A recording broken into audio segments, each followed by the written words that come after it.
You know how they say generational curse? I feel like in this sense, I kind of benefited from a generational blessing.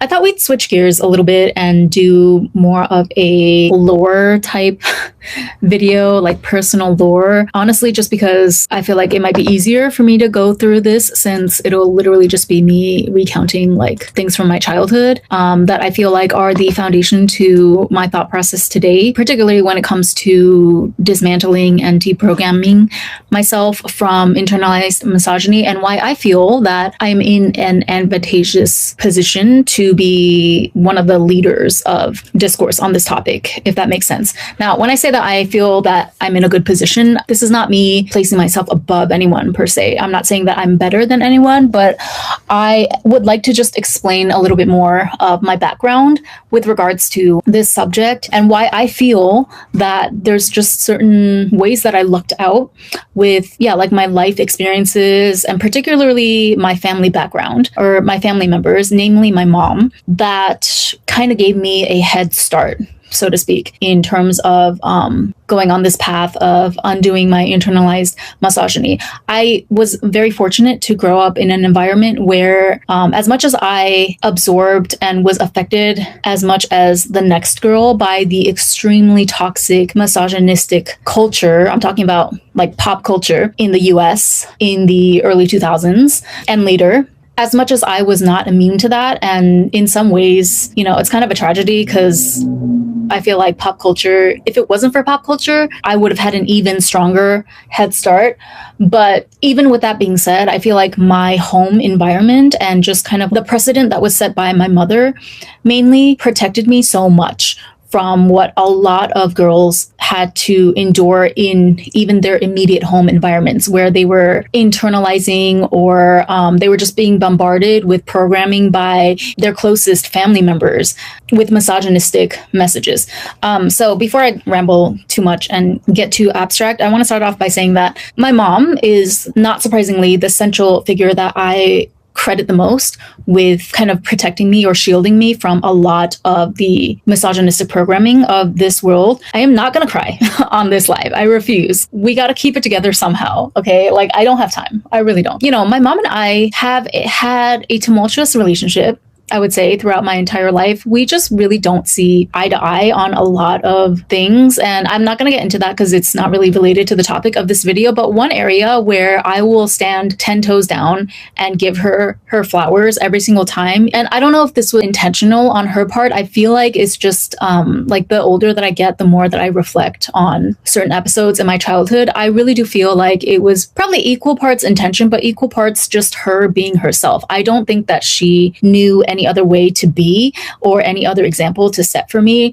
In a way, that's what made it even that more impactful, if that makes sense. Like, I never got the sense that she was lecturing me or trying to, teach me a lesson in something that she herself didn't even truly believe. She kind of just set by example for me what it looks like to be somebody to be a girl's girl, so to speak. Or, like, that term is kind of, people have different interpretations of that term, but to be like a woman that doesn't acquiesce or buy into society's like constant pressure, especially at that time in the 90s and the 2000s, to pit women against each other and to triangulate us or try to pressure us into hierarchical thinking against other women. Just her way of being, and in a way her naivete, because the environment that she and my dad grew up in back in the day in rural China was very, very different and very devoid of the depraved, misogynistic, whatever influences of American pop culture that I grew up in, which is something that like they didn't anticipate.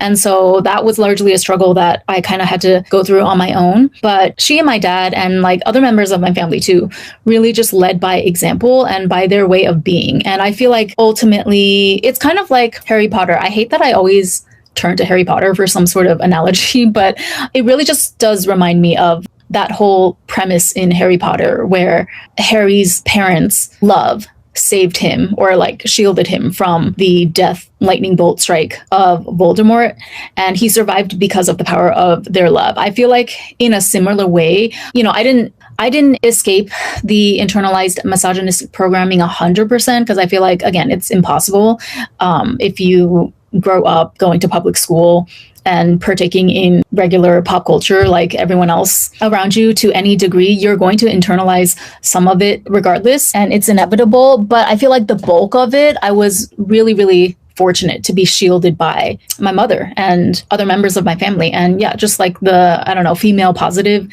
environment that I grew up in. And when I say female positive, it's not even that, like, not female positive in the sense that they really encouraged me intensely to become like a president or something. Like, they weren't that type of super pro-feminist, like, you can be anything you want, you can do anything a boy can do. They never said any messages like that overtly, but I'm just talking about more in kind of like a spiritual sense. I never felt like I was at war with my femininity. I never felt like I had to be ashamed of anything to do with my femininity or my sexuality or just being a girl in general.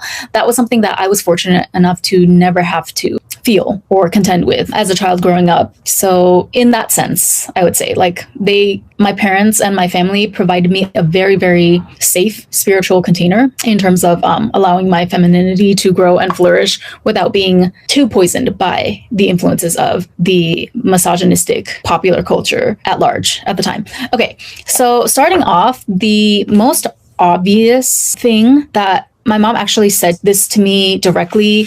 There was a period of time, like I said, we've had kind of a tumultuous relationship over the years, although there's definitely a lot of love there, but we just don't see eye to eye on a lot of things, and we have very, very different personalities. However, I remember there was this one point when, I wasn't really talking to her that much. When I was in college, I think it was like my junior year going into senior year, something was happening probably with a guy to where I kind of like ignored both my parents, and they had divorced. My parents had divorced shortly after I went to university, and I felt like I was kind of being abandoned in favor of like their other pursuits. So in my mom's case, she got remarried. So I felt like she was preoccupied with her new husband. And then my dad was kind of like expending more of his resources. My dad had moved back to China after the divorce, and he was expending his resources, like his money and his time, trying to get my cousin, who's 3 years younger than me, into various, American study abroad programs or like university, something like that. I'm not sure, but he was trying to get her into like a better schooling situation so that she could have, a better institution to put on her resume so that her job prospects after graduation would be better. And I just felt like, okay, but what about me? Like, I'm still in university though, and I still need your help. But I just felt like very abandoned and alone during that period of time. So that was unfortunate. But I remember there was, after like a long period of just silent treatment from me, essentially, my mom wrote me this really, really heartfelt email. And my dad wrote me emails too, not so much dealing with the topic of this live stream. So maybe we'll visit my dad's emails some other day. But my mom wrote me an email to where she was basically kind of like pouring her heart out to me. And I'm not going to cry during this live. Okay, we are gonna make it through all the bullet points in these notes and keep it moving. But amongst the many like beautiful, heartfelt things that she said to me, she said, "You should know, or like, I hope you know that at the end of the day, you're always gonna be my baby girl, and actually, you're my dream come true." Because I remember like when I was pregnant with you, all I wanted was a girl. Like, I prayed for a girl and you came out being a girl. So you are my dream come true. It wasn't like the first time that she had expressed that to me, but I think it was the first time that I had seen it spelled out so literally. And also, I remember growing up as well, there was a handful of occasions where she made it clear that her plan was always to have only one child, right? Like one and done. And this had nothing to do with the one child policy of China at the time, because my parents were in the US. Like, I was born and raised in the States. That was the whole point, for them to immigrate to the US so that they could have their child be born on US soil and become an American citizen. So those words like were really impactful to me, and they stuck with me obviously throughout my entire life. It's kind of remarkable, right? Because especially with a lot of Chinese families at the time, or I guess like Asian families in general, it's kind of sad. I feel like this is not even just a Chinese only phenomenon. It's kind of a pan-Asian sentiment that in a lot of cases, right, families prefer to have at least one son to kind of carry on the family name and whatnot. But my mom explicitly said to me, or made it known to me on more than one occasion throughout my life, with the most, direct example being that email that she wrote me when I was not on talking terms with my parents in university. She made it known that, like, no, this was my ideal scenario. I wanted a daughter. I'm not sure like what the exact reasoning for that was, but I guess Oh, okay. So this is another hugely like important part of my story, which again, it's all really it's up to chance. So I'm not saying this to place myself above anyone, but like my point in sharing my backstory is to give you a point of contrast. Like for example, if you grew up in a family environment where it was made clear that your parents thought that women were below should be below men, or maybe your brothers received better treatment than you, I just wanted to give you kind of like a contrasting scenario to show you that yes, it's unfortunate and you're going to have to take your own time and your own journey to heal through that internalized misogyny programming that you were forced to take in as a child because of the way that the adults around you were acting. However, I think it's important, like one of the first steps that you can take to undoing that mindset programmed into you against your will is just by seeing someone who came from the opposite scenario or the opposite side of the tracks. Like me, for example, it's not only my mom who made it clear that she always wanted a daughter. My grandpa, actually, as far back as I can remember, there was always this really open conversation within my entire family that my grandpa really, really wanted like female grandchildren. He wanted granddaughters instead of grandsons.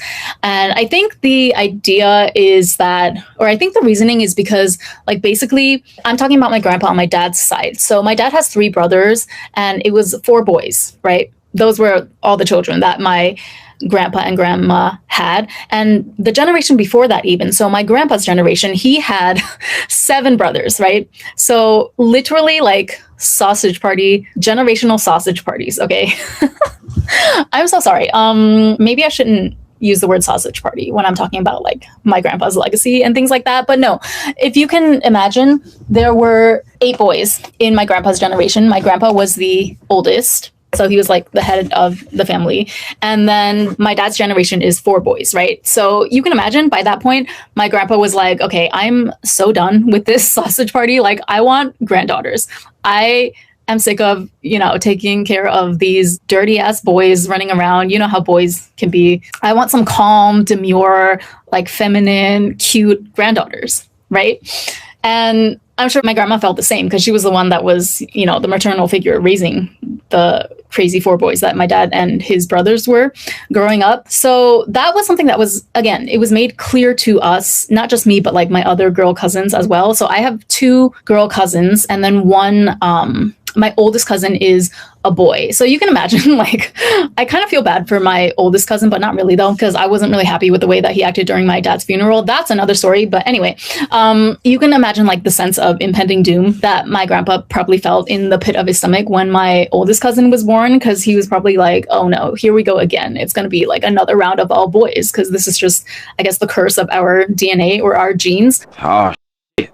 Here we go again. But then my older girl cousin, who was the second oldest of all of us, was born. He was so elated. And then after that, it was just girl after girl after girl, right? So 4 of us in total, 1 for each of his sons.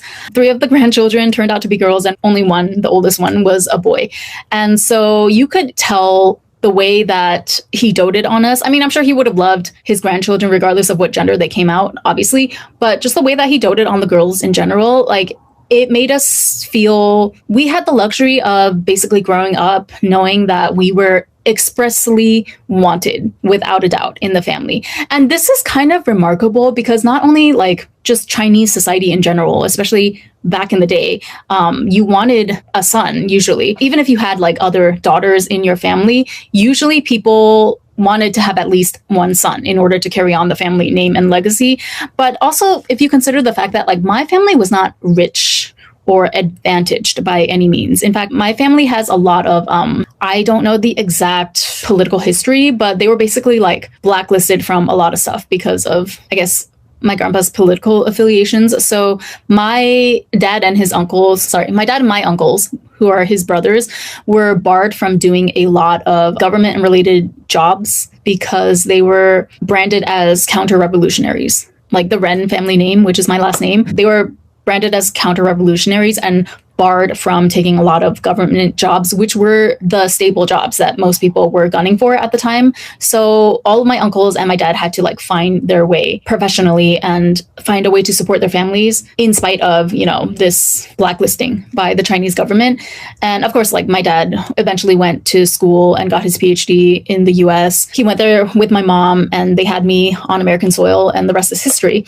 But thinking about the fact that like my family was not even in an advantageous position. We were not rich whatsoever. My grandparents' hometown is like very, very rural, third world country vibes. Even with that, to have my grandpa, who's a man of his generation, expressly desire granddaughters is pretty remarkable. It kind of goes against the grain in every way possible that you could think for a man of his time, right? And this is something that all of this stuff I realized later on as an adult when I look back on my family history. But as a child growing up, it was never anything that I questioned. It was just my everyday reality. The older I get, like the more that I reflect, the more I realize what a kind of strange cosmic 1 in a million stroke of luck this was. Because the whole one child policy was no joke. I'm sure you guys know. And we're still feeling the effects of that consequence today, because a lot of families during that time would either unalive their newborn child if they found out that it was a girl so that they could have another chance at having a boy, or send them away to orphanages, or I don't know what other, avenues there were. But a lot of families, like this was a really widespread thing that families prioritized, and especially the poorer ones, right? The poorer you were, the more you were inclined to, or the more important it was for you to have a son in order to ensure the survival of your family lineage. So I wish that I would have wised up to how unique and how like kind of strange and abnormal it was for my grandpa to explicitly want granddaughters sooner or earlier in my life, so that I could have asked him about it. I mean, like, I know the personal reason is that he was sick of being in a sausage party his entire life, essentially with his brothers, and then again with the 4 boys that he had with my grandma. So I know the personal feeling of just, I'm done with boys. I want to experience like raising little girls for once in my life. But from a political standpoint, from a social standpoint, I wish I could have had the chance to ask him, like, was that ever a consideration in your mind? Or how did you kind of brush that aside to give precedence to your conviction that you wanted female grandchildren? But anyway, so I say all that to say that it's not just my mom. It's a generational thing that was passed along from my grandpa's generation. There was always this, it's not reverence, like they weren't, worshiping to statues of goddesses or something in their house, but it was just, it permeated our everyday life, right? Because this is a story, I knew this about my grandpa as far back as I can remember, right? So I don't remember the first time I heard it. Ever since I was like old enough to have consciousness, I knew that, oh, your grandpa always wanted girls, like he loves you girls, you're the apple of his eye. And also that my mom herself really desperately just wanted a daughter, and her plan was just to be one and done. And she told me, she was like, yeah, I only wanted one child because I wanted to give all of my love to you, right? Like I didn't want to have to divide my attention amongst siblings. So generationally, I was already like set up really, really robustly, you could say, from the start, basically for 2 generations, my grandparents and my parents, members from both generations made it really clear and without a doubt that they wanted daughters, they championed daughters, they liked them.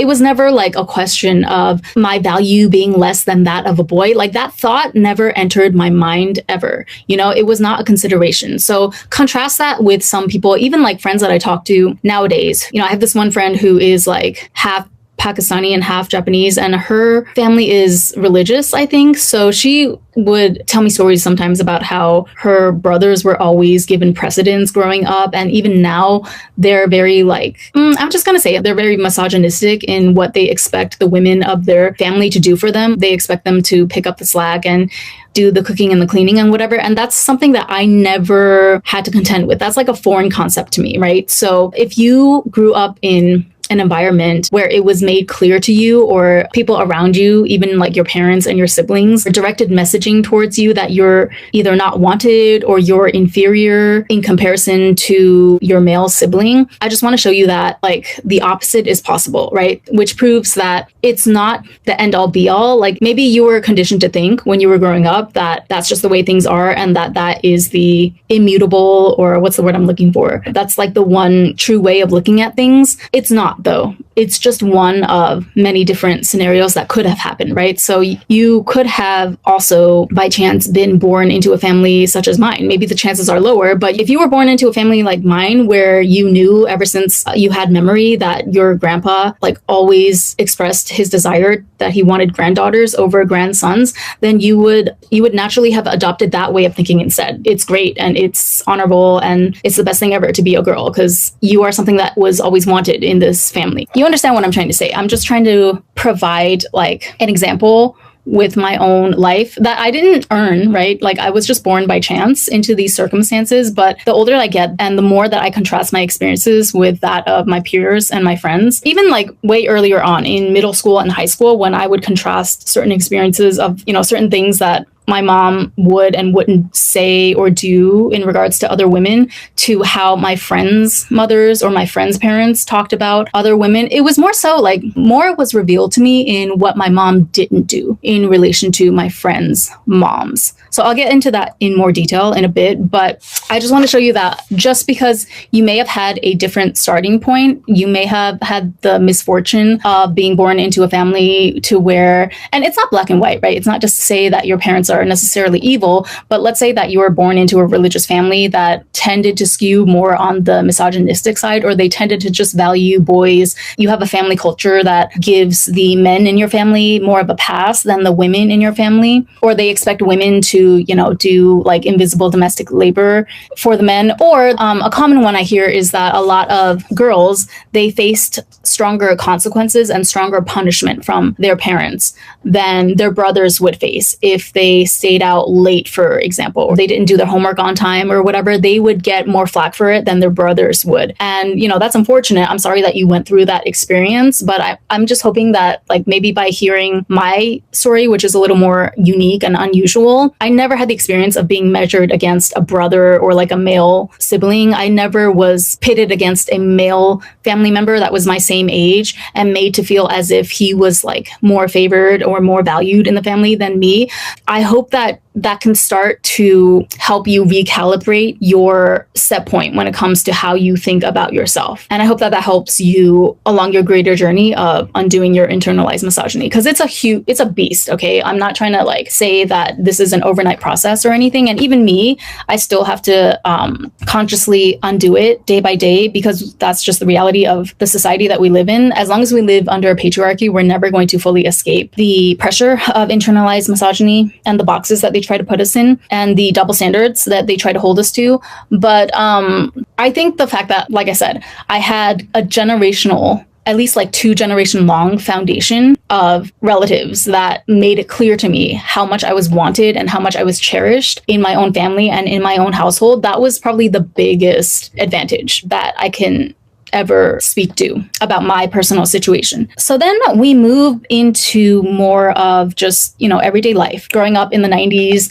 and the 2000s, I noticed that my mom would always it's so simple. Like the things that I'm going to say to you, as I recall these memories, I don't really find them that remarkable at all. Like there was nothing major, or there was no like superhero moment where, I don't know, let's say a street hooker was being attacked by someone and then my dad and my mom jumped out of the car and beat down the attacker and took the prostitute in, fed her and gave her a warm bath and a warm meal. There was nothing like that. It was just more like very, very mundane, everyday things that my mom would say that stick to me to this very day. At the time when I was a child, especially, I didn't realize or fully grasp the significance. It says my connection is lost. No. Yeah, so there was no like huge, superhero standout moment like that. It was more just like everyday things. And a lot of them had to do with, unsurprisingly, interactions with pop culture that was trending at the time. So literally things that my mom would say about like female celebrities when we were watching TV. Or again, like I mentioned before, I realized later on as an adult, it was more the things that she didn't say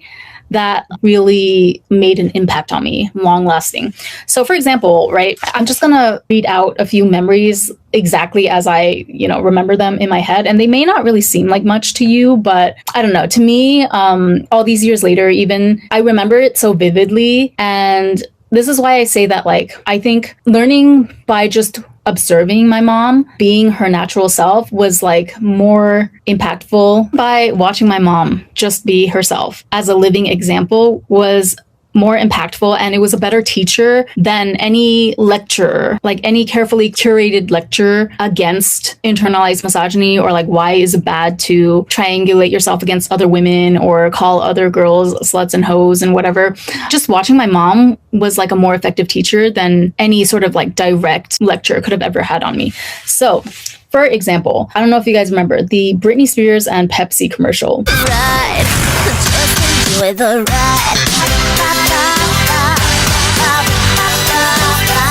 I don't know exactly when it came out, probably like 2000 or 2001, somewhere around there. Most of these examples are going to be from like 1998 to 2002-ish. I remember when that commercial first came on the air on television. We saw it, right? And everyone was going crazy over Britney at that time, of course. I think her debut was 1996. So Britney Spears was also like my first album. And if there was anything that, my mom discouraged me from doing, or she was kind of like side-eyeing me, like, okay, my mom, I remember Britney Spears and NSYNC were like the two biggest, musical acts of the time, or at least in my high school, in my class, that was what all the boys and girls were raging about. It was either Britney Spears or NSYNC as a group, which is kind of interesting because it's like, I remember thinking to myself, okay, why is like Britney over here a one-woman show and she's able to have all this platinum album success by herself, but NSYNC can only do it with 5 guys. So they need like 5 men to do the job of one woman. I literally was thinking that when I was like 10 years old, and her Oops, I Did It Again single came out. That's literally what I thought, because that was the first.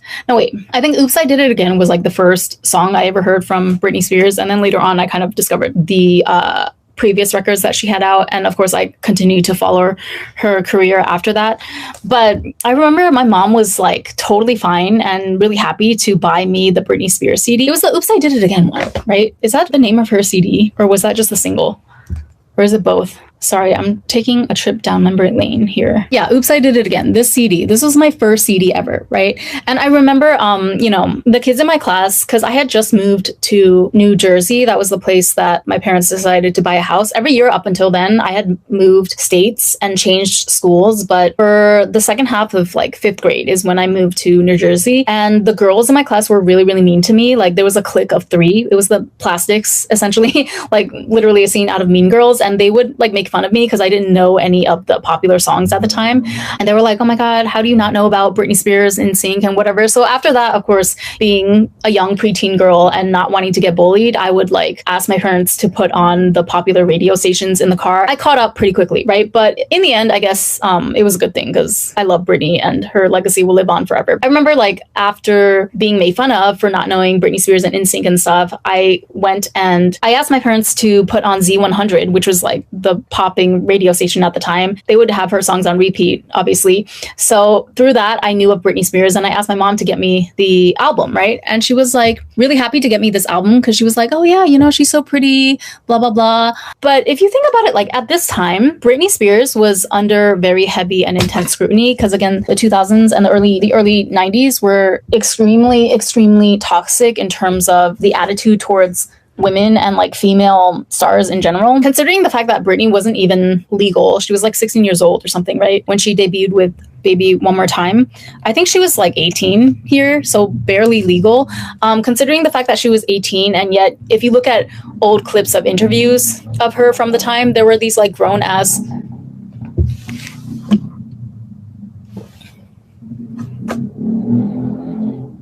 I'm sorry, you guys. I swear to God, I am going to call the cops on these motorcyclists one of these days. I'm gonna snap. I don't care. I'm gonna go full Karen. But yeah, so at the time I remember like Britney Spears was only 18, 19, 20, whatever, same difference. And if you look at interviews from that time, there were these like grown ass 50-plus-year-old men, talk show hosts of the time, asking her when she lost her virginity, just wildly inappropriate questions like that. And people were also heavily scrutinizing and criticizing her choice of outfits, right? Because she was really known for popularizing the exposed belly look. She would always wear, not always, but like she kind of popularized the crop top and the low-rise jeans or the low-rise pants look. So even that alone, like my mom never had a negative thing at all to say about any of the outfits that the female pop stars of the time were wearing. Contrasted to sometimes when I would go to friends' houses, like if I would go over to a friend's house for a sleepover or something, or if I was just talking to a friend, they would tell me about how, oh, like my mom disapproves of this or that actress, or they disapprove of the way that Britney Spears dressed.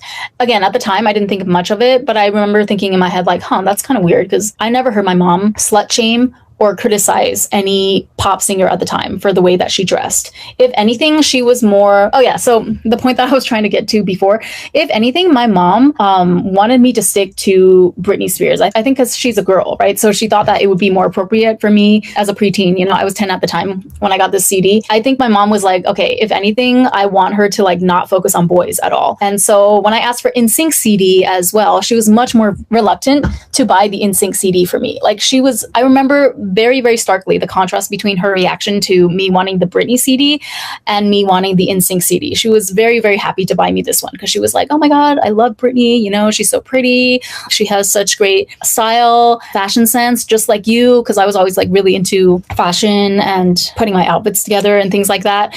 And so it's just kind of funny looking back because out of everything, my mom was like giving the stink eye to NSYNC and Backstreet Boys and stuff. It was this one.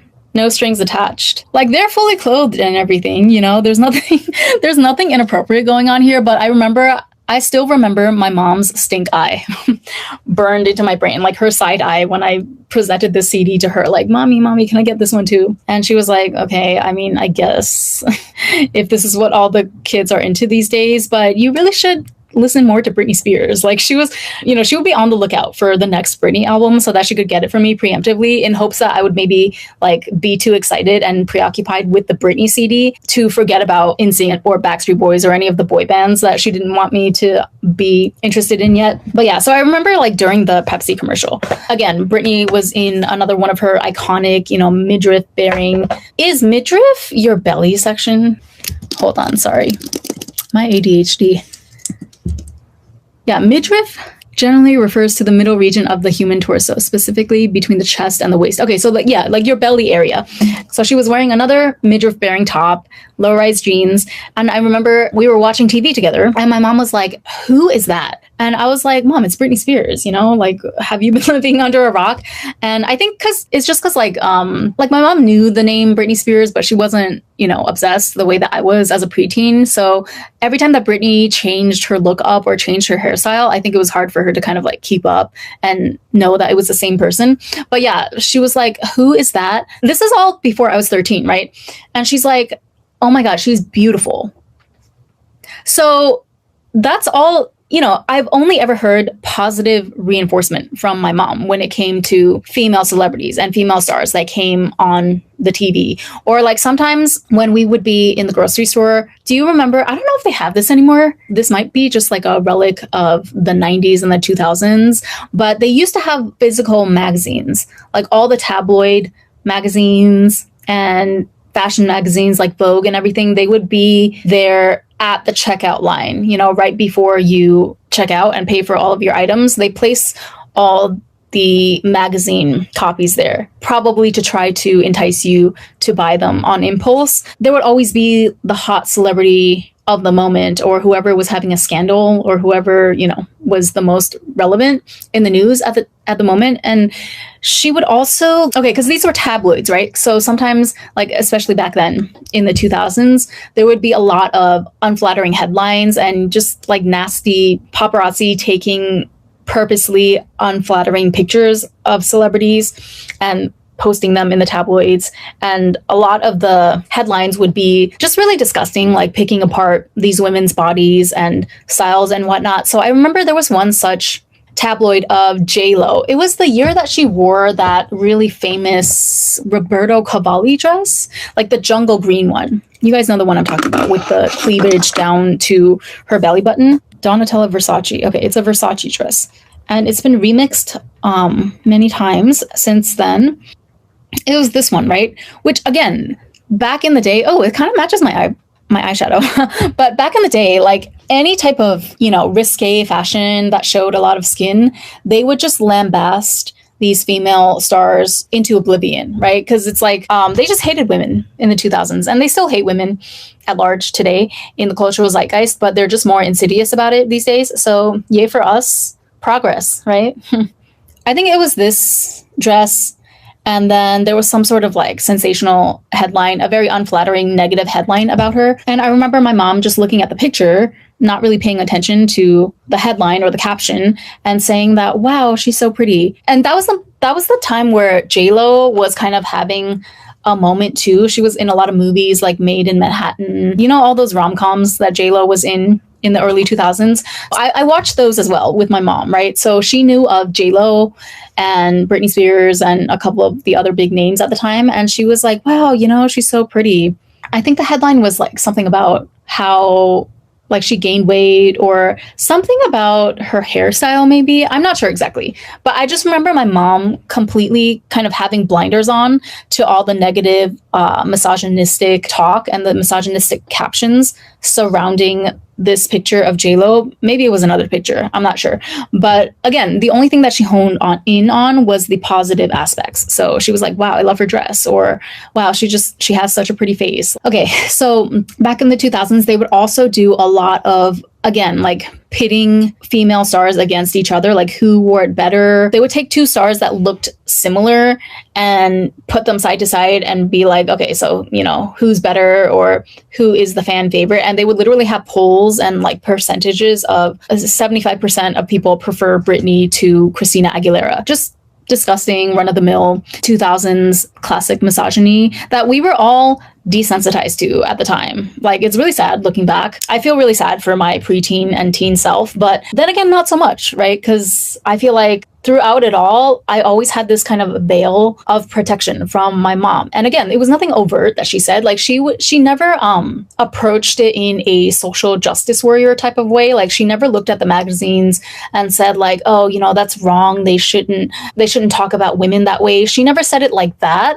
To be honest, I'm not sure she was even, paying too much attention to the text or whatever was written in those articles, but just by her natural way of being, like her natural naivete, you could just tell that she never had a competitive bone in her body against other women, right? And that's probably something that she got from my grandma as well. And my mom also had two sisters of her own. So my mom was kind of the opposite, or no, yeah, kind of the opposite of my dad's family. My grandpa had 4 sons, one of them being my dad. And then my mom's family was 3 girls and 1 boy. So majority woman household on my mom's side. Oh, I remember we also watched Ever After. You guys remember that movie? Kind of like, for the time, it was a feminist spin on Cinderella, and it was starring Drew Barrymore as the Cinderella character. I think her name is like Danielle or something. I remember when I was watching Ever After with my mom, obviously the story of Cinderella is like, they literally name her stepsisters the ugly stepsisters, right? So even with that though, throughout the entire movie, my mom, bless her heart, she was like, I don't really get it because I think all 3 girls are beautiful. Like, I think they're all pretty. And of course they were. If you look at the actresses that were chosen for the movie, of course, they're going to be like Hollywood actress level of beauty.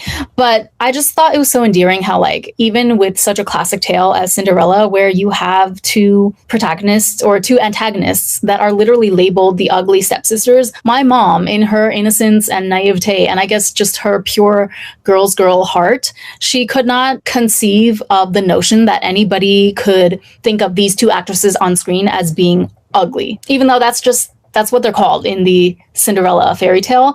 But she said, like, I remember this. This is, again, before I was 13. I don't know. When did Ever After come out? I feel like that was in the 90s even. So it was already like out on TV by the time that we were watching it together. Most of these things we watched together in our own living room.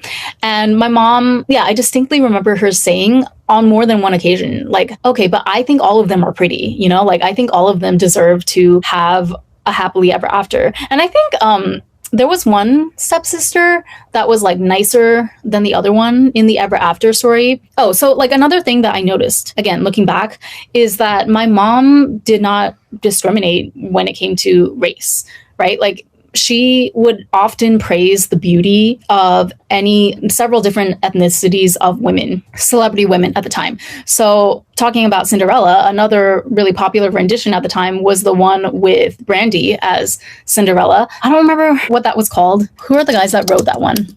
Rogers and Hammerstein's Cinderella, with Brandy as Cinderella. And you remember Whitney Houston was the fairy godmother, and they had like an Asian prince. So that Whoopi Goldberg was the queen. I loved the Brandy Cinderella. And again, my mom was like, oh my God, you know, she's so pretty. So never a word, like never a snarky comment, you know, never a slut shaming comment. She never said anything really against what another woman wore, no matter how revealing it was or how scandalous, quote unquote, it was for the times. I never heard my mom say anything criticizing what another woman was wearing, what a female celebrity was wearing at the time. And come to think of it, that also extended to me, because I kind of had like a really, really, I don't even want to say slut phase, because again, that's not how I think about women. I feel like I was just coming into my femininity, and I was getting to that age, yeah, like 13, 14, I think probably the first year of high school, where I was really kind of like feeling myself and coming into my sexuality. I started to fill out also, like my boobs were really starting to fill out when I was 14. And so I went through this phase where I really wanted to just wear all the scandalous, revealing clothing. It wasn't because of any impulse to do sexual activity necessarily, but it's probably just because of my idols growing up, right? Like I grew up watching Britney Spears in all of her crop tops in her music videos, and also the Super Bowl Pepsi commercial that my mom, again, was praising her beauty. Christina Aguilera, like all the female stars, like the teeny bopper female stars that I grew up with, they all kind of went through that period of once they turned 18 or 20, they started to dress a little more risque and a little more adult. So I felt like, yeah, I should follow the same trajectory, right? It's only natural. So I went through a period where I wore like really short skirts and just really revealing clothing in school. And I think I definitely got in trouble for it more than once. I don't know if it was to the extent where they notified my parents. Okay, I feel like maybe it wasn't that serious to where they had to call my parents, but I definitely got like a slap on the hand and a really serious warning more than once. And like these were clothes that my mom bought for me, you know, that's the thing. I like whenever I went shopping, I went with my mom because I was a minor. So hello, how was I even gonna afford the clothes if it wasn't for her? I remember she would buy me the clothes that I wanted, even if they were revealing. Like I discovered halter tops, and I remember there was this pair of shorts from Express. Do you guys remember the store Express? 2000s nostalgia. Gotta love it. They had like a sports line, and there was this really cute pair of shorts. It was on sale, but they only had one pair left, and it was extra small. It definitely did not fit me at all. So like at the time I was kind of chubby. Well, I mean, maybe not, but I wanted to be skinnier. So I was like 120 pounds. And then when I was in university, I got down to 108, which I feel like is my ideal weight. Nowadays, I feel like I'm like 116, but I was a little bit on the chubbier side when I was in high school. That was definitely like the most I weighed my entire life. So I was between 118 and 122, and I'm only 5'3", right? So yeah, my point is extra small shorts from Express definitely did not fit me. And I know this for a fact because there was actually another girl in my gym class who was a little bit skinnier than me, and she had the same shorts as me. But then, like, I remember when we were in the changing room together, I took a look at her shorts, like the tag, and it said M. So if she was wearing medium size, I definitely could not fit into an XS. And it was definitely like rolling up into my butt crack throughout the entire practice session. I don't remember, was this gym or it was probably like, I think I forced myself to do lacrosse for one semester or one period because I heard that it would be good to put on my college application. But then I quit after one, not even a semester, like what's it called? A quarter? Oh my God. I cannot remember. This was another lifetime ago. It was like a quarter of the year. I did it for one quarter and I hated it so much because I'm just like not a sports girly. So I quit. But during that one quarter, you know, I gave it my best shot. I did lacrosse. And I remember the coach literally like called me out of practice and told me to sit down for the rest of practice that day because she was like, your shorts are way too short and they're not appropriate. Looking back, like she might have also been trying to just look out for me because they were really short. They were literally riding up into my butt crack. They were like disappearing probably. And like I didn't know, I didn't have enough self-awareness at the time to just realize that they were too small for me. But anyway, the point is, even the way that that coach called me out of practice, I could sense it was a way different energy than someone like my mom would have taken. Like I could feel the internalized misogyny coming from this coach. I don't remember exactly what she said, but it was just like a very, very judgmental tone. Like your shorts are way too short or they're way too inappropriate. Like basically slut shaming tone, you know, she didn't say anything particularly nasty, but her energy was very nasty to me. And that was something that like I never experienced from my mom or even my dad, to be honest. There was one day I remember very distinctly, I was wearing like a really short skirt and a halter top. My dad would drop me off at school every morning. It was like sophomore year. And I remember my dad, because he didn't really get a good look at me until I stepped out of the car and he could see me like in my entire, you know, hoochie getup. And he made a slight small comment, is that all you're wearing to school? But again, it wasn't in any type of slut shaming way. It was more like concern, like, oh, I didn't notice that your outfit was that tiny. So my parents had, I'll say, definitely blind spots. Like in some ways, they were just a little bit naive, I think, to the trashiness of US culture. They definitely weren't prepared, let's be real, for raising me in the US with all these like really harmful influences. And by harmful, I don't mean, you know, Britney Spears showing her belly while she's dancing at the VMAs. I mean like the harmful overtones of misogyny that laced every single significant pop culture moment at the time. That was the crux of, you know, our conversations as children and teenagers. Another episode I remembered is that, again, a lot of times when I would be over at my friend's house or when my friends would tell me in passing what their mom or their parent said about certain things, that's when I would be really made aware of the stark contrast between my mom's mentality against other women and my friend's parents' mentality. So one of the things that really pissed me off in a way, even though it was, again, just like probably less than 5 seconds that this happened and it wasn't like a long drawn out conversation or anything, but I remember there was a movie called Lust, Caution that came out, I don't remember the year, 2007.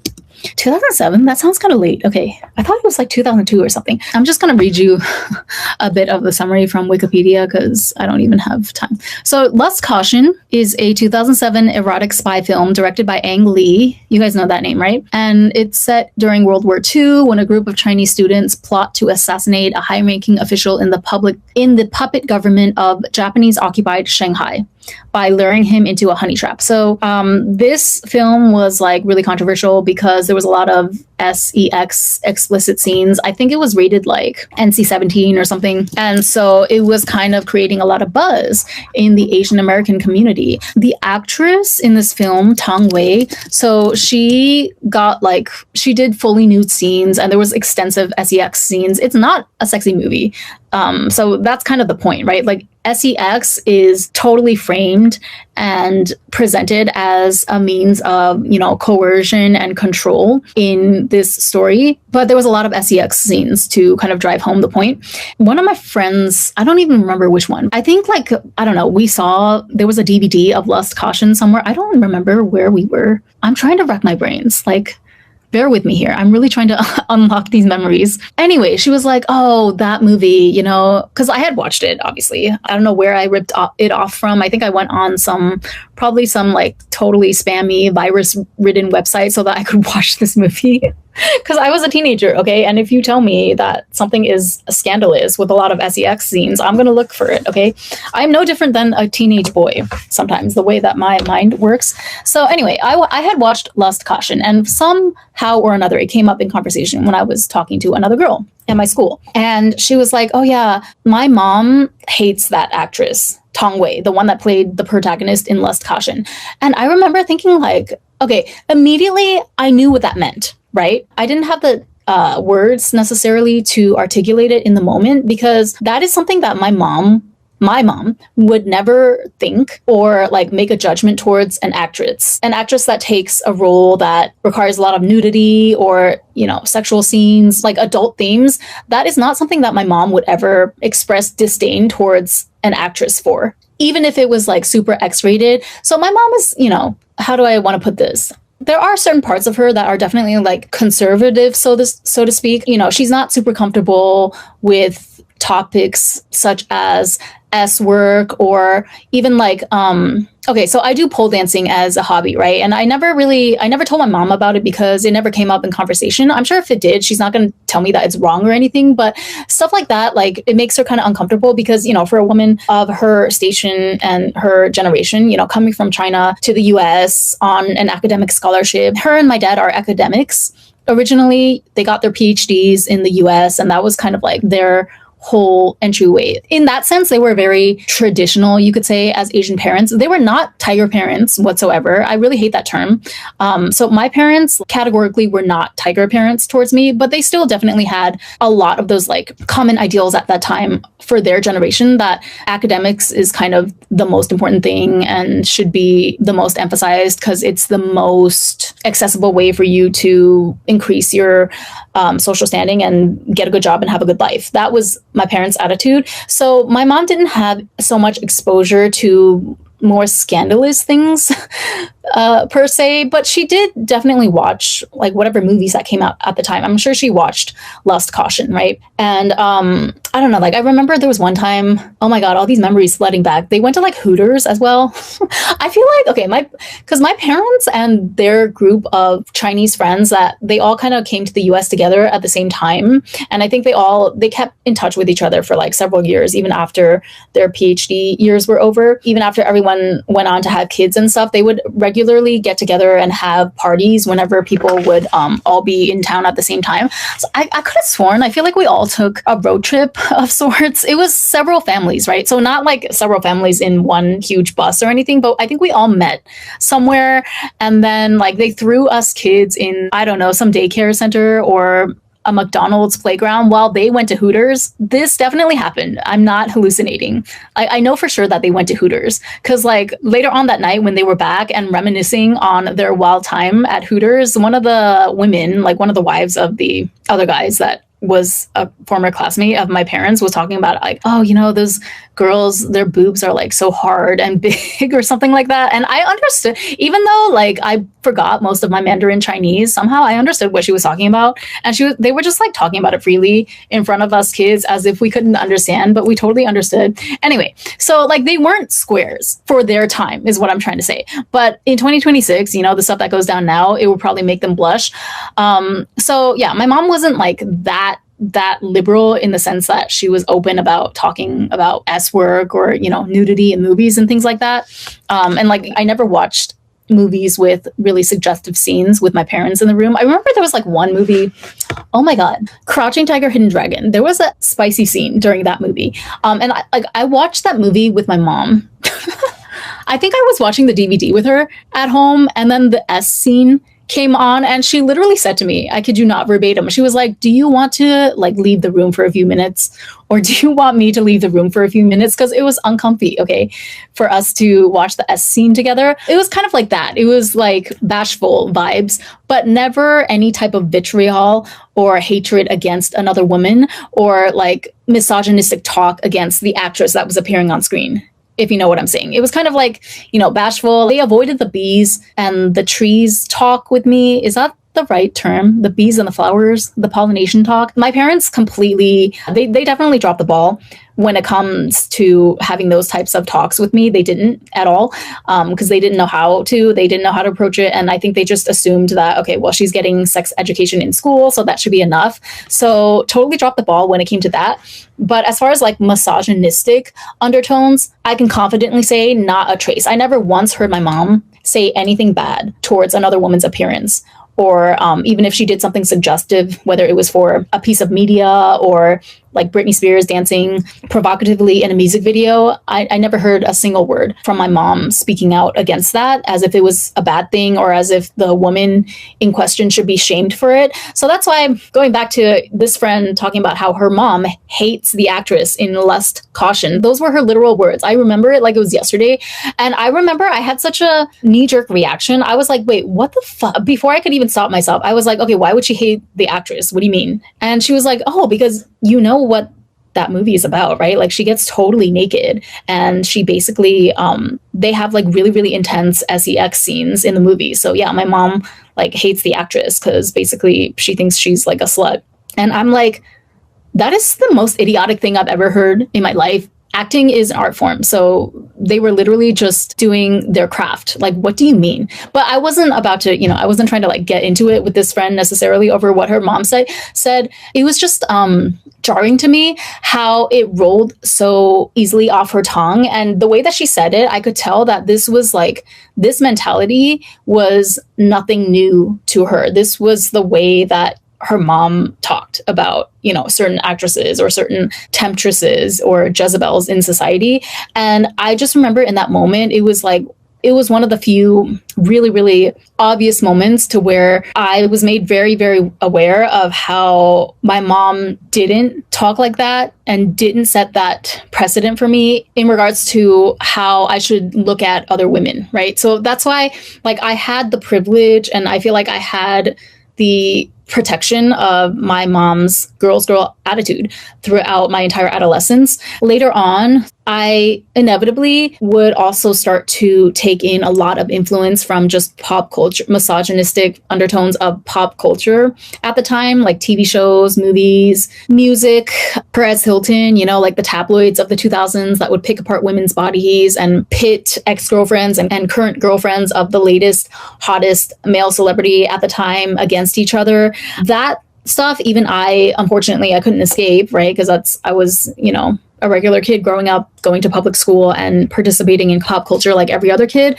But I feel like it would have been exponentially worse if I hadn't grown up in an environment where none of the adult figures in my life ever demonstrated to me even an ounce of, misogynistic thought. So yeah, the Lust Caution story was crazy to me, even though to my friend at the time, like the friend that was talking about her mom saying so casually that she hated the actress Tong Wei for just like doing her job and doing an amazing job, portraying this double agent spy in this World War II thriller. Like, the whole point of the movie is that the sex is not about sex. It's not about her being a slut or a whore or whatever. It's literally like political strategy, survival, and ultimately the fact that like her love for this man, her inability to separate the act of sex with her real feelings that were developing for this morally questionable man, to the point where it leads her to her demise. Spoiler alert, if you've never seen Lust Caution. Like, the fact that your only takeaway from that as an adult woman is that you hate the actress because she did a role that was explicit and required her to be nude and simulate sex in scenes is insane to me. That was like, one of the few times in which I was kind of really taken out of my own little bubble. I was really made aware of how much of a bubble I was living in, because I had always just taken it for granted that nobody in my life, not my mom or my dad or any of my close relatives, no one talked about women like that ever in my family. And so every time that it happened, to where even I would just get like a friend telling a one-off little story about what their parents said in passing, it was so jarring to me. I'll tell you another one. So this doesn't really have to do with like misogyny necessarily, but this was also creepy. This creeped me out. I was at another friend's house one time, and there was a huge poster of Hilary Duff on their basement door. And I was like, oh, you like Hilary Duff? To my friend, I was like, oh, are you a fan of her? Because Hilary Duff was also huge at this time. I think she also had a Cinderella story. The Cinderella movies were trending. Cinderella movies were like a genre of their own in 2000. There was Ever After, Brandy's Cinderella, and A Cinderella Story with Hilary Duff. That one also had Jennifer Coolidge as the stepmom. That's what I remember most about that movie. But yeah, I asked my friend, I was like, oh, I didn't know you were a fan of Hilary Duff. And she was like, oh, it's not me. My dad likes Hilary Duff, so that's why that poster is there. And I was like, what? But she's like 16 or something, isn't she? And she was like, oh yeah, my dad likes Hilary Duff. And I was like, okay, weird, fucking weird. And again, thank God my dad never did anything like that. So yeah, later on when I became an older teen, high school years, basically 14 to 17, and I started to gain more of my own autonomy, I started to just consume more misogynistic programming of the popular culture that was prevalent at the time. There were some ways of thinking that I unfortunately fell prey to, and I am going to recount the ones that, again, stand out to me most today looking back. So I remember when Rihanna first came out, for whatever reason, I was hell-bent on discrediting her because she didn't write her own music. So like for whatever reason, even though all her stuff was a bop and I knew like every single word to Umbrella, I knew frame by frame the music video for Umbrella, like when it came out. Yeah, I watched that thing on repeat. But like for some reason I held on to for about 3 years since Rihanna's debut that she has no talent because she didn't write her own music, which thankfully I got over by the time I entered college. But I just remember like looking back, I wonder where that thought could have come from, that a woman who just happens to present really well on the visuals front and be a great dancer and a great performer, but just because, there's this one thing that you can hold against her, which is that she doesn't write her own songs, which is not even a fault because that's kind of the way that a lot of pop singers worked at the time. I think like on some level, I knew that there was such thing as songwriters that wrote certain songs and shop them around to different artists, and then the pop singers would be the ones that executed the song, right? But like for whatever reason, when it came to Rihanna, I remember harping so much on this one point, and I feel like I probably read it somewhere, probably like some article where some misogynistic man was trying to discredit her success and her talent. But yeah, I look back on that and I'm still disappointed in myself, even though it wasn't my fault, right? Because I was conditioned to think that way. But I just wonder, like, why was I so hell-bent on being anti-Rihanna or not a Rihanna fan because she didn't write her own music? That was silly. Another thing, so I started to get interested in I entered my rebellious phase when I started to listen to Marilyn Manson, and then I also discovered Japanese Visual Kei.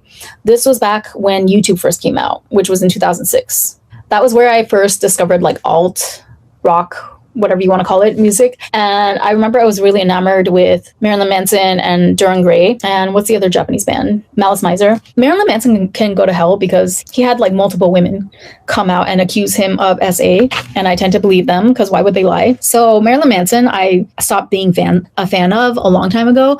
But back in the day when I was 13, 14, there was this girl from summer camp actually that introduced me first to his music. So at the time I thought it was I was being so edgy and cool.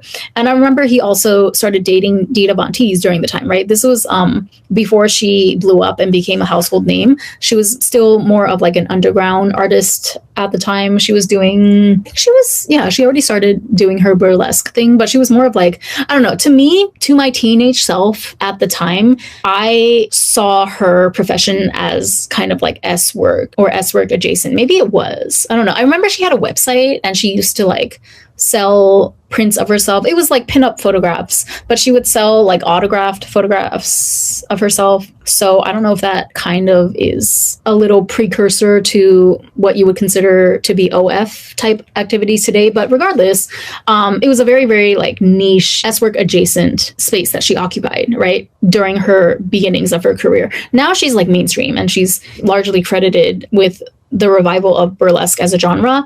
And so now it's a little bit different, but I remember back in the day, she was really, really underground, but she was so cool. She had this aura, as the kids say today. And she started dating Marilyn Manson. So like everyone loved Dita, right? Because I felt like, oh, that's amazing that he found somebody that is so completely compatible with him, visually speaking.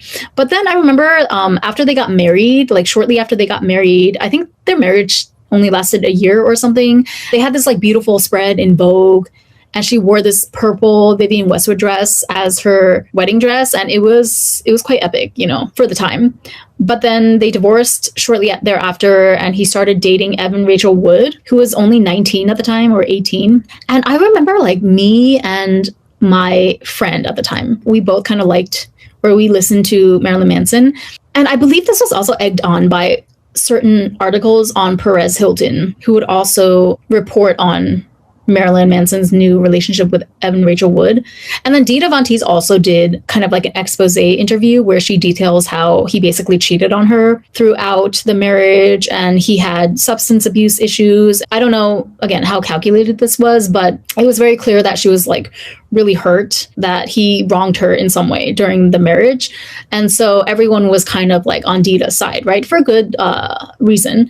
But then because of that, since we were in such a hierarchical mindset regarding women at the time, because of that, a lot of Manson fans automatically threw Evan Rachel Wood under the bus. And we kind of looked at her as like, oh, this little home wrecking SLUT, right? Looking back, it's crazy because it's like he started to dress her in more of a gothic fashion once he started dating her, Evan Rachel Wood. And she was only 19 at the time, okay? But relative to my 15 or 16 or whatever, 19 to me, I felt at the time, I felt like that was grown. And so I didn't have that much sympathy for her. Like me and my other friend, we would literally look at paparazzi pictures of Evan Rachel Wood and Marilyn Manson, and we would sneer and like make snarky remarks about how, oh my God, she's copying Dita, like she's trying to be Dita. Just look at pictures of her before and after she got with Manson. She's totally ripping off of Dita's style, right? Because we were team Dita, not team Evan Rachel Wood, even though like that's what the patriarchy wants you to do, right? They want to pit women against each other, and we're not supposed to feed into that. But hey,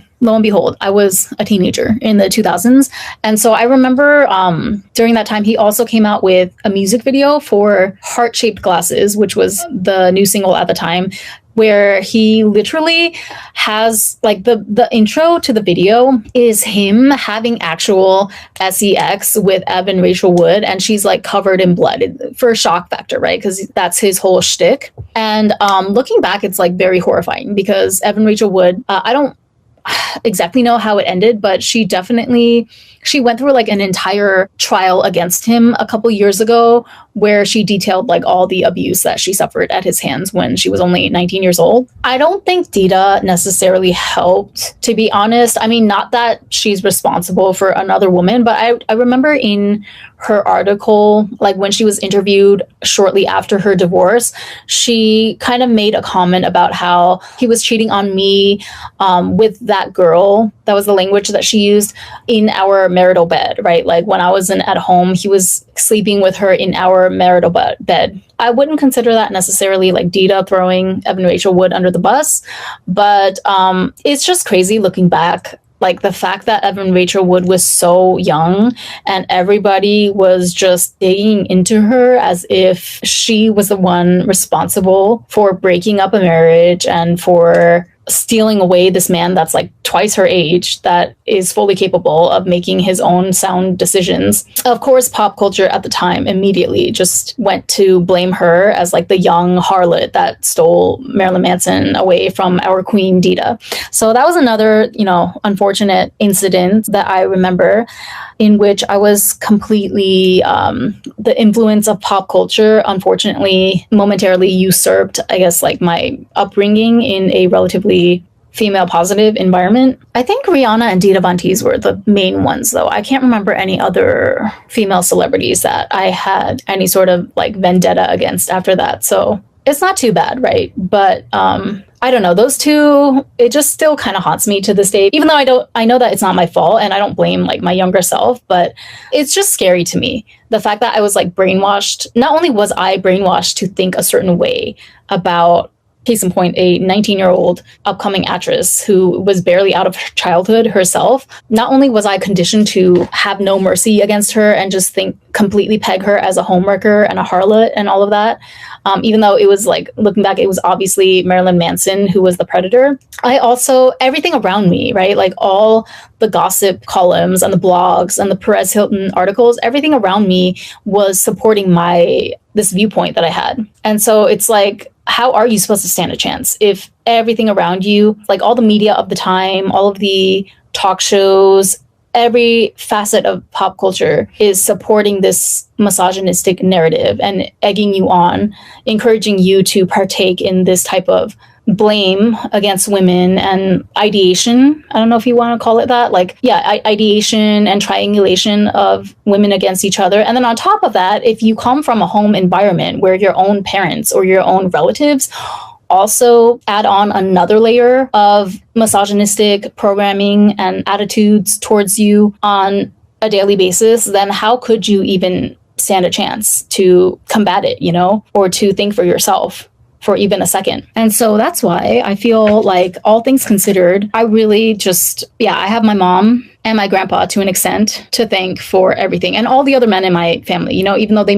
may not have really said anything explicitly. Like, I don't remember my dad saying anything explicitly, because he was kind of, again, the place that my parents came up short in, I guess you could say, but I don't hold it against them, because like they're also just people with their own shortcomings. They couldn't possibly cover every single base, and they came from, relatively nothing, right? Like, they were able to provide like a nice, comfortable life for me eventually in suburbia in the US, but by no means were we like a well-connected family. I wasn't a trust fund kid or anything like that. So they couldn't possibly, I don't think, like to this day, or, for my dad, he's already passed on, but even up until like a few years ago, I don't think that they could even possibly grasp the severity and like the far-reaching influence and consequences, like just the suffocating pressure that I was under, me and all of my female peers, and the boys too, everyone, that we were all under during that time of just this constant barrage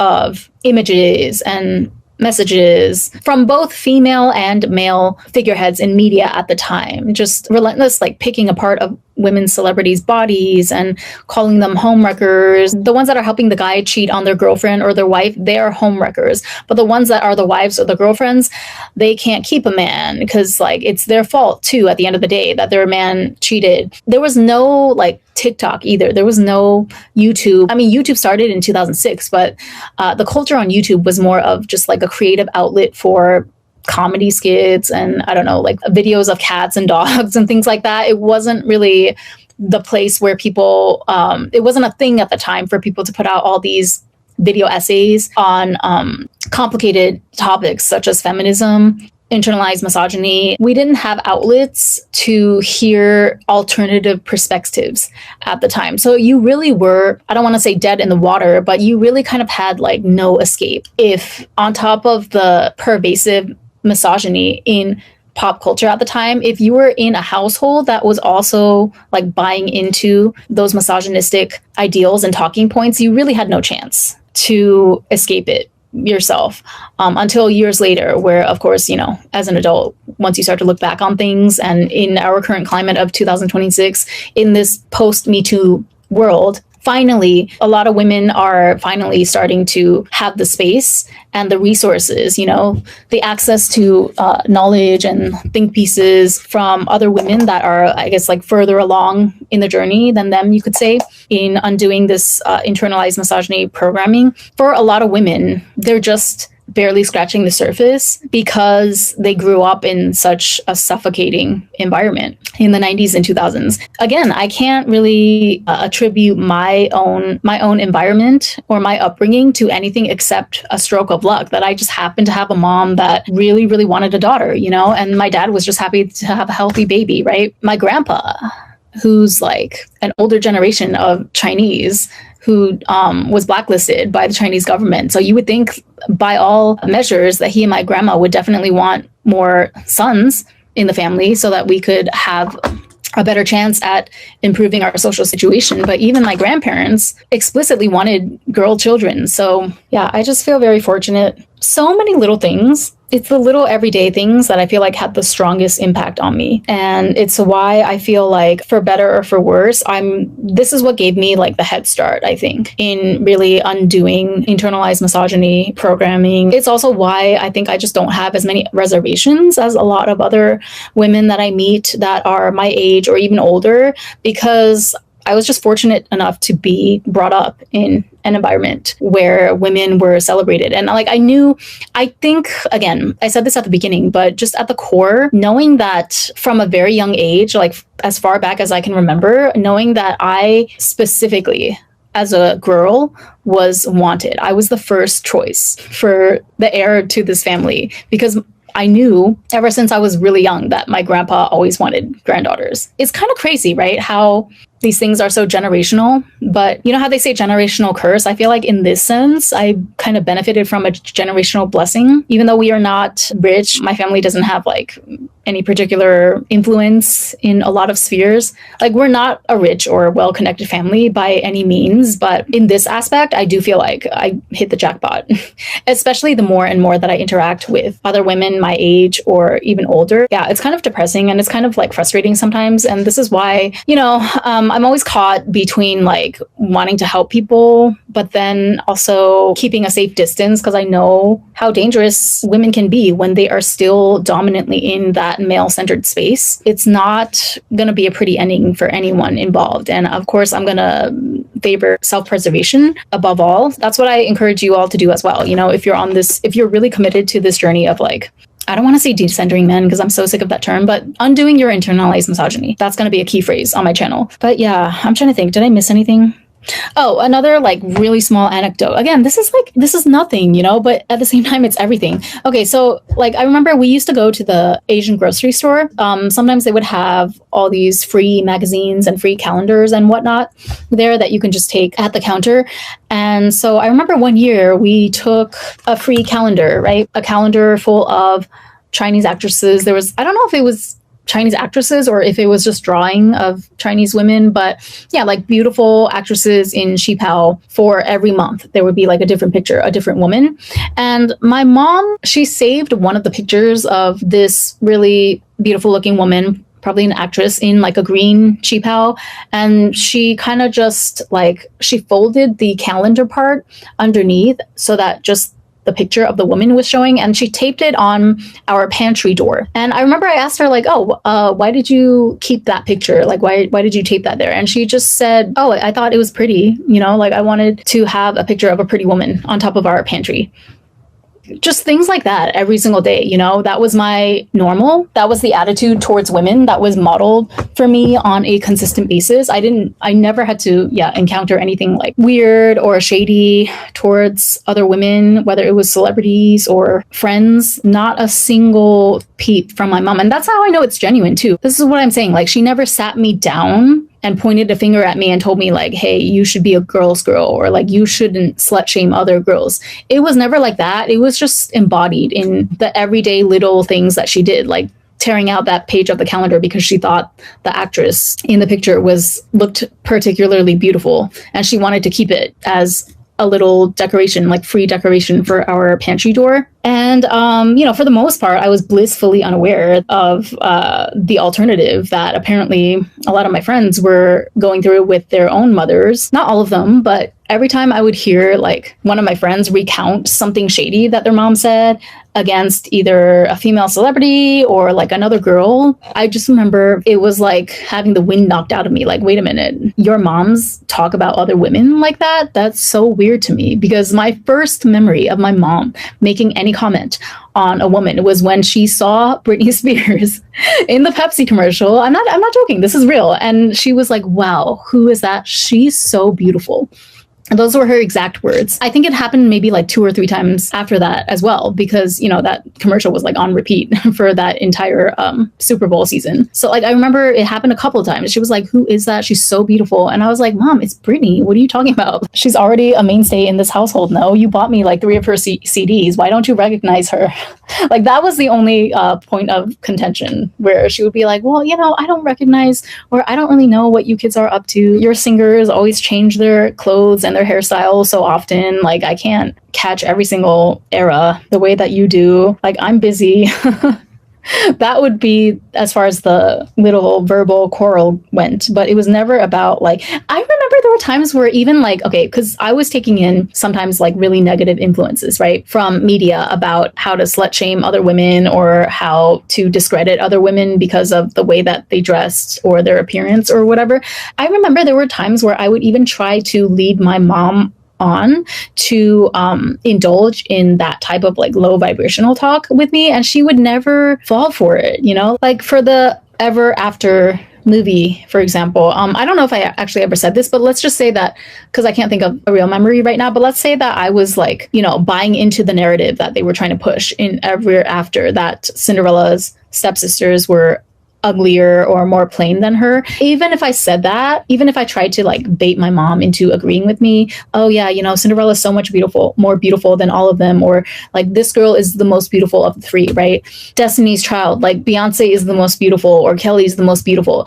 Don't you think so? Whenever I would say something like that, my mom like never took the bait. She would always say, oh yeah, Beyonce looks great, but I think they're all beautiful. I think all three girls are beautiful. That would always be her default. And like, I understand, okay, so, you know, in real life, right, like once you become an adult and then if you start to do social climbing activities like I'm doing on this channel, it is kind of helpful to know there is, for lack of a better word, a hierarchy in many situations, right? And it's not necessarily, you don't necessarily have to think of it as, oh, I'm third most beautiful in this room, or there's 10 girls here and I rank number 3, or I rank number 5. It's not necessarily like that, but it is helpful that you should know what type of pretty privilege you embody. That will help you a lot. It's kind of dangerous if you go into an event and you're completely oblivious to what type of effect your particular brand of pretty privilege has on people. Like somebody that has kawaii privilege, which I talk about extensively on my channel as well. I say that I have kawaii privilege because I feel like my face is not threatening. Like I'm cute, I'm pretty, and I can really clean up nicely when I do my hair and my makeup to the nines and all of that. But I just don't have the facial features or the facial weight, whatever you want to call it, to have the same type of impact as like a Victoria's Secret model, right? Like that angular Amazonian supermodel type of beauty. That's not the type of pretty that I inhabit, right? I'm not like supermodel, but I have kawaii privilege. So there's certain pros and cons to each type. I think it's useful to know that. But I think that like for a child though, especially somebody going through their adolescent years, which is one of your most formative and impressionable years, especially as a young girl, preteen to teenage years are extremely, immensely important because you're just a sponge. You absorb, for better or for worse, so many different like signals and models of ways of being that are modeled for you by people in your immediate vicinity. I feel like for my age at the time, right, my formative years, my mom's blanket statement and her default of always saying that, oh, all the girls are pretty. Every time we were looking at a girl group or, you know, a group of actresses in a movie that were pitted against each other in the story, she would always default to like, they're all pretty to me. You know, I don't see what the deal is. I don't see where the conflict is. Even if I would press her to say like, yeah, but that girl is the most beautiful, right? Or that girl has the least sex appeal out of all three, don't you think? She would never fall for the bait. She would always hold firm to her conviction that no, they are all beautiful in their own way.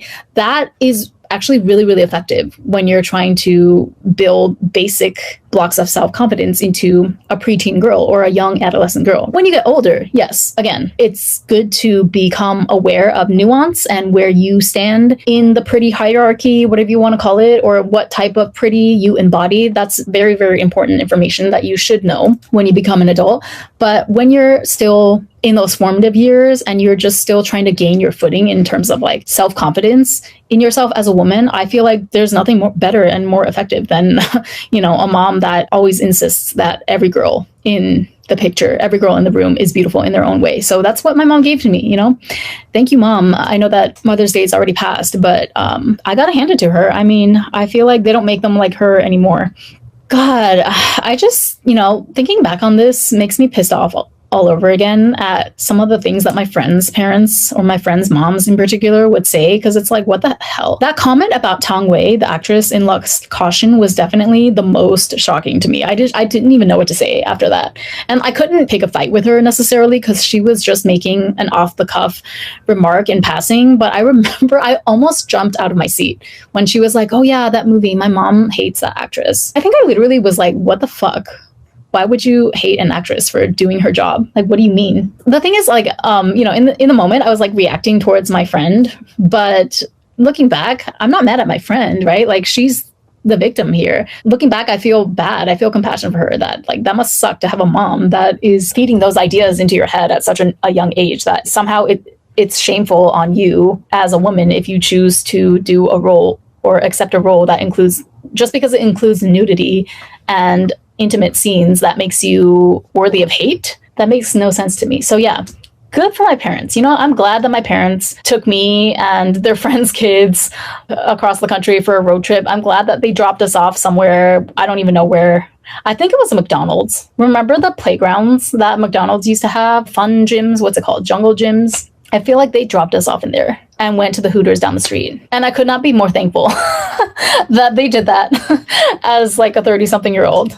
That was crazy. Why did they have to go to Hooters? I don't understand. I think they probably just wanted some adult fun away from the kids just for a couple hours, and then proceeded to tell us about the hard fake boobs of the waitresses at the Hooters immediately thereafter when we reconvened for our second dinner or something. I don't know. I remember there was one time where my guy cousin, who's like 9 years older than me, he also kind of expressed to me that, oh my God, where did we go? The summer before my senior year, I think I was like 16. I went back to China and I went on like this tour of Beijing with my two girl cousins. We climbed the Great Wall and we went to a bunch of historical sites. We went shopping and all of that. And at the time I didn't know, but apparently that was financed by my grandpa, which makes sense looking back. And I was talking to my male cousin recently. We were just reminiscing and he was like, remember that time when you were like in high school and you came back and grandpa paid for you all to take a tour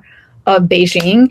And then he confessed, he was like, yeah, you know, I was kind of jealous because I also wanted to go on like a free tour or do all these fun activities free of cost. And I didn't understand like, why couldn't I be invited or included in that? And I was like, wait, but weren't you already in your 20s? Like, weren't you working already? Didn't you have your entire adult life by that point? Yeah, because he's 9 years older than me. So when I was 16, he was 25. And he was like, yeah, but I still wanted to go play. And like, he could have at least given me some money too. It just shows you how, I mean, like, it was always a given to me, right? Like, it was always taken for granted that, yeah, the girls in this family, we're the most cherished. We're the most important. And also, like, my uncles are all sweethearts as well. Like, all of my uncles and my dad as well produced daddy's girls, except for my oldest uncle, who, of course, had my boy cousin. But yeah, that's my feminine origin story.